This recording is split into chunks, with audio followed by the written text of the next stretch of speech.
ওয়াকাফ 2024 অ্যাক্টের নামে যে কালা কানুন করা ষড়যন্ত্র চালাচ্ছে, সেই কালা কানুনকে বন্ধ করার জন্য, এই বিলকে বাতিল করার জন্য আজকে আমাদের এই প্রোগ্রাম। পাশাপাশি আরো লেখা আছে, দেখুন, দেখতে পাচ্ছেন, ওবিসি সংরক্ষণের মাধ্যম দিয়ে হাতে গোনা একটা দুটো মুসলিম ঘরের সন্তানরা চাকরি পেত। আজকে সে ওবিসি সংরক্ষণ বন্ধ হয়েছে, তাই মুসলিম সমাজের ছেলেরা চাকরি পাচ্ছে না।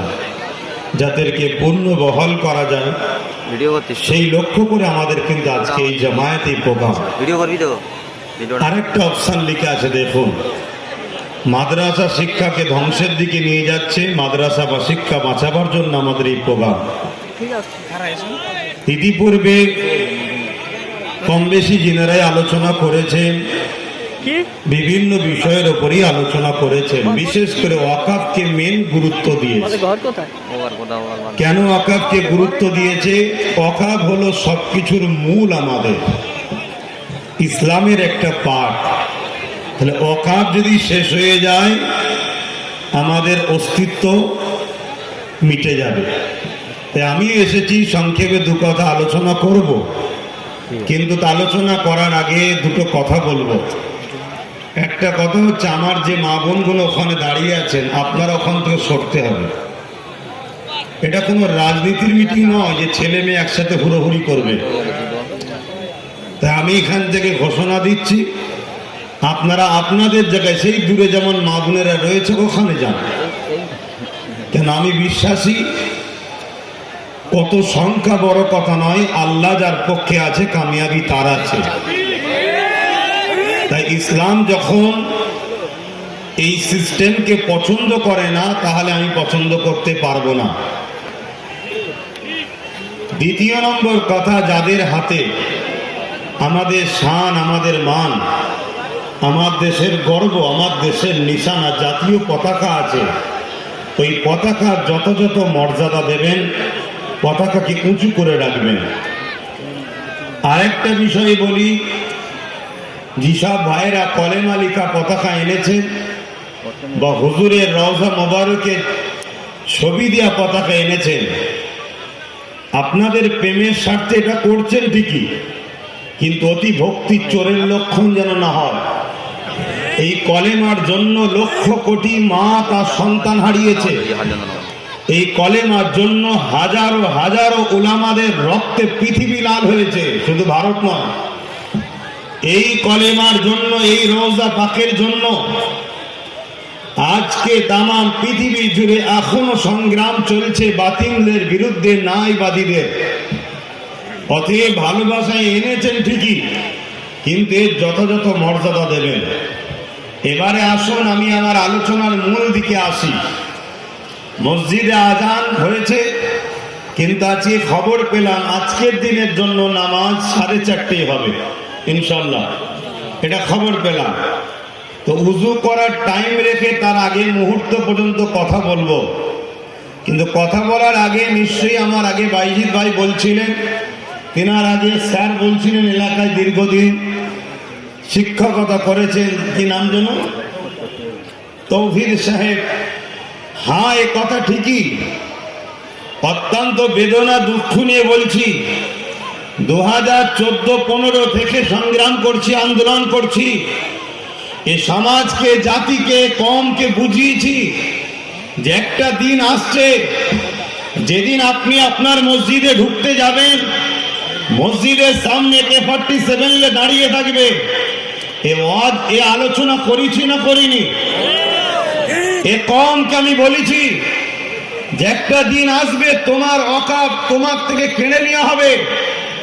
এ কমকে বিভিন্ন দিক দিয়ে আমি বুঝিয়েছি, কিন্তু দুঃখ বেদনা ভরা ভাষা নিয়ে বলছি, আমাদেরই সমাজের একদল দাড়িওয়ালা, টুপিওয়ালা, ছদ্মবেশী নামধারী মুসলিম দরদি মুনাফেক বক্তাদের জন্য আজকে এখানে দাঁড়িয়ে বিজেপির বিরুদ্ধে লড়াই করতে হচ্ছে।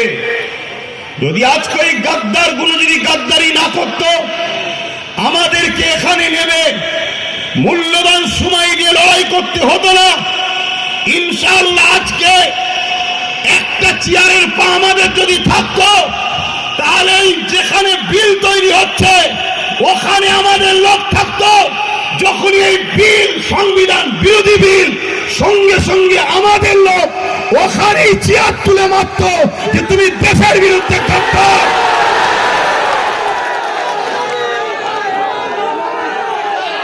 দুঃখের বিষয়, আমার কমের সরল প্রাণ ভাই ছোট্ট মতো বাচ্চাটাকে, ভাইটাকে বিশ্বাস হলো না। নানা রকম ঘুমটা দেখে, নানা রকম নাচ দেখে, নানা রকম মিথ্যা ষড়যন্ত্র দেখে, আর তথাকথিত মুসলিম সুরাতে মুনাফিক দালালগুলোকে দেখে আপনারা সব হাতছাড়া করে ফেলেছেন। কথা কি খারাপ লাগছে? বিবেককে বলুন, সেই দিনের কথা মনে হচ্ছে না? হয়নি? আজকে বলুন, টোটাল ভারত থেকে যদি বীর মুজাহিদ যদি গোটা কুড়ি থাকতো, তাহলে আজকে এই আইনের জন্য আমাদেরকে রাস্তায় নামতে হতো না। ওই আইন সবার ভেতরেই ফাটাফাটি একদিন হয়ে যেত। কেন? এটা একদিকে যেমন ইসলামের বিরুদ্ধে, আর একদিকে তেমন এ আইন দেশের সংবিধানের বিরুদ্ধে। তাহলে বলুন, আমি কিছু ভুল করেছিলাম সেদিন? একটু আওয়াজ দেন। আমি কিন্তু চুপ করে গিয়েছিলাম, দুঃখে বলা বন্ধ করে দিয়েছিলাম। আমাকে বাইজিৎ ভাই প্রায় বলতো, আপনি না কথা বললে হয়, আপনি কথা বলেন। আমি কি বলবো, সব তো বলে দিয়েছি। আমি তো এমনও বলেছি যে 3 বছর সময় দিচ্ছি। 2023-এ বলেছিলাম 3 বছর, 23-এ শেষের দিকে বলেছিলাম 3 বছর সময় দিচ্ছি। চোখ দিয়ে পানি নয়, রক্ত বেরোবে। তার মধ্যে এই ডিসেম্বর চলে গেলে 1 বছর হবে, আর 2 বছর হাতে আছে। এখানে অনেকে ওয়াকাফ নিয়ে বলেছে, কিন্তু আপনারা কখনো ভেবেছেন যে ওয়াকাফ তো স্বাধীনতার পর থেকে, তার আগের খবর আমি জানি না, স্বাধীনতার পর থেকে 77 বছর ধরে ওয়াকাফকে তো কম বেশি সবাই চুরি করে খাচ্ছে। তা কেন্দ্র সরকার হঠাৎ করে আবার বিল করতে চাইলো কেন? এটা কখনো ভেবেছেন? এটা নিয়ে কখনো আলোচনা করেছেন? তো ভাই আমার, তারপরেও বাইজিৎ ভাই বলার পরে আমিও ভাবলাম 2-4 জন ভুল করার জন্য, একটা মানুষের ভুলের জন্য, আমাদের নিউ জেনারেশনের জন্য কমসে কম আমাকে কথা বলা দরকার। তাই নতুন করে আমি নেমেছি কথা বলতে। আমি বলবো না বন্ধ করে দেবো, এটা আগে জানতে চাই। হাত তুলে সাক্ষী দিয়ে বলুন, বলবো না বন্ধ করে দেবো। ওপর নিচে ছাতে যে যেখানে আছেন হাত তুলুন, যারা বলতে বলছেন হাত তুলুন। এ কথা বলবো তো নাকি? কথা বলবো তো? কিন্তু কথা বললে শুধু শুনবেন না বিশ্বাসের সাথে সাথ দেবেন?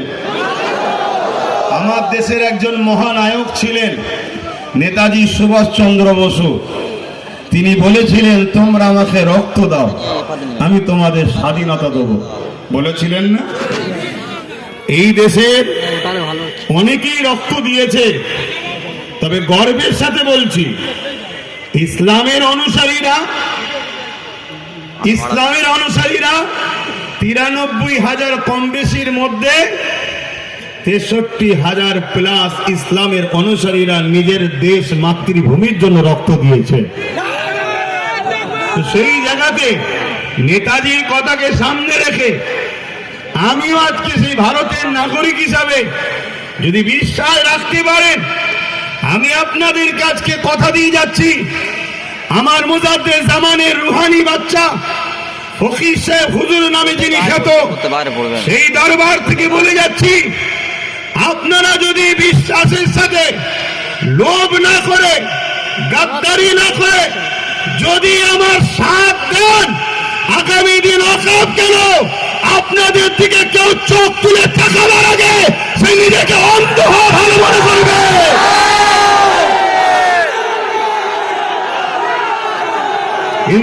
বন্ধু ভাইয়ের আমার, সাথ দিতে হবে। 500 টাকায় যদি বিক্রি হয় ওয়াকাফ তো যাবে বাপ। 2 কেজি তেল, 1 কেজি চাল, আলু পেঁয়াজই যদি বিক্রি হয়ে যায় তাহলে ওয়াকাফ তো যাবে। এখন তো ওয়াকাফ যাচ্ছে, একটু অপেক্ষা করুন না, ওয়াকাফটা গেলে কি ভয়ানক পরিস্থিতি হবে সেটা শুনুন। আশা করছি এ বিষয়ে কেউ এখানে আলোচনা করেনি, কেন এত আলোচনা হচ্ছে আমি দেখছি। এই আলোচনা কোনো এক জায়গায় যেন কারো বিরুদ্ধে কারো পক্ষে হচ্ছে, কিন্তু আজকের আলোচনা অবশ্যই জালিমের বিরুদ্ধে, আল্লাহ ও রসুলের পক্ষে আমরা আলোচনা করতে এসেছি, এখানে কোনো সন্দেহ নাই। তাই মনে রাখবেন, সাথ দেবেন তো নাকি? কথা বলুন, সাথ দেবেন তো? এ হাত সত্য তো? কিন্তু এই লড়াইটা তো অনেক বড়, এই লড়াই তো ছোট নয়। আমি তো, আমার আগে ভাই বলল, নিজের মুখে নিজের কি নাম করি বলেন না, নওজুবিল্লাহ, বুঝাতে চাইছে যে বিশ্বাসটা হয়। কেন আমরা 2-5টা মুখ আর আমার বিরুদ্ধে 2-5 লাখ মুখ। আমি আজ বুঝিয়ে যাব, কালকে 2-5 লক্ষ মুখ চারিদিকে কানে গুজুর গুজুর গুজুর গুজুর করবে। কারো গালে যদি বিষ ঢেলে দাও তবুও তার বাঁচার চান্স আছে, কিন্তু কারো কানে যদি বিষ ঢেলে দাও পুরো জাতিকে মেরে ফেলবে। গোপনে তো বিষ ঢালা হবে। তাই আমি কয়েকটা কথা প্রথমে বলছি, এ লড়াই অনেক দূর, এ লড়াই আজকেই শেষ নয়। আর আমি যেটা ধরি, ইনশাল্লাহ তার শেষ দেখা পর্যন্ত কিন্তু মাঠ ছাড়ি না। আপনারা বলুন, শেষ পর্যন্ত যতক্ষণ না কেন্দ্র সরকার তার অন্যায়কে বুঝে এই বিলকে প্রত্যাখ্যান না করবে, এই লড়াই আমাদের জারি থাকবে না থাকবে না? বলে বলুন, থাকবে না থাকবে না? যদি সংখ্যাগরিষ্ঠ দেখে যদিও বিল বার করে নেয় আর বাকি সেকুলার গুলো ভণ্ডামি করে যদি পিছন দৌড়তে পালিয়েও যায়, আমরা রাজপথ ঘিরে রাখবো। বুকে তাজা খুন দিয়ে হলেও মসজিদ, মাদ্রাসা, দ্বীন, ইসলাম, আমাদের পূর্বপুরুষদের দিনের সম্পদকে বাঁচাবো, এই অঙ্গীকার আপনারা নিতে পারবেন তো নাকি?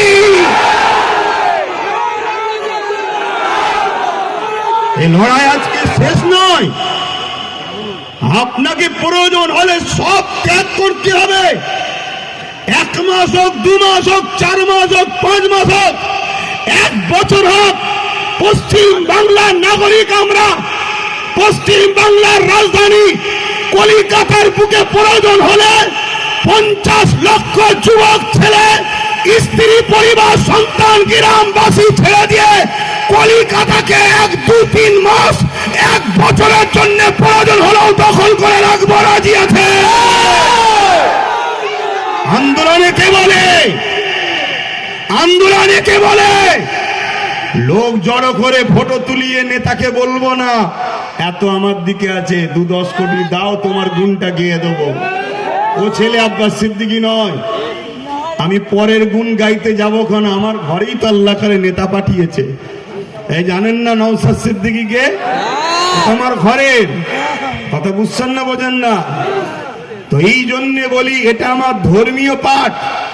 রাজনীতি যারা করছে করেন, রাষ্ট্র সেবা, রাষ্ট্রবাসী সেবা করতে নেমেছেন করুন, কিন্তু পাওয়ারের জোরে যদি আপনি আমার ধর্মের উপরে আঘাত দিতে চান, কেন্দ্র সরকারের জন্য কয়েকটা ঘটনা সোশ্যাল মিডিয়ার মাধ্যমে বলি। মনে রাখবেন, মসজিদে আকসা, এই মসজিদে আকসাকে বারবার জালিমরা দখল করেছিল। মসজিদে আকসাকে একটা সময় সেলিবিয়া সম্প্রদায়রাও দখল করেছিল। আপনারাও শোনেন, এই যে মসজিদ দখলের ষড়যন্ত্র, মসজিদ নিয়ে যে নাটক চলছে, মসজিদ নিয়ে যে অপদস্থ অপমানিত চক্রান্ত চলছে, এটা আজকে নতুন নয়। এর আগে ফারুকে আজমের সময় তো হয়েছিল, কিন্তু আমি একজন ঐতিহাসিক মহানায়কের ইতিহাস আপনাদের শোনাই এবং সোশ্যাল মিডিয়ার মাধ্যমে আমার দেশের কেন্দ্রীয় হুকুমত মোদী সরকারকে সজাগ করে দিই, আগুন নিয়ে খেলা করবেন না। অনেক দলিত মেরেছেন, অনেক আদিবাসী মেরেছেন, আজও মণিপুরে আদিবাসী সম্প্রদায়কে পুড়িয়ে পুড়িয়ে মারছেন। আজও বিভিন্ন জায়গায় ট্রেনে বাসে হকারে নিরীহ মুসলমানগুলোকে মারছেন। আমরা সব বরদাস্ত করে নিয়েছি, কিন্তু আমার মসজিদের একটা ইটে যদি হাত দেন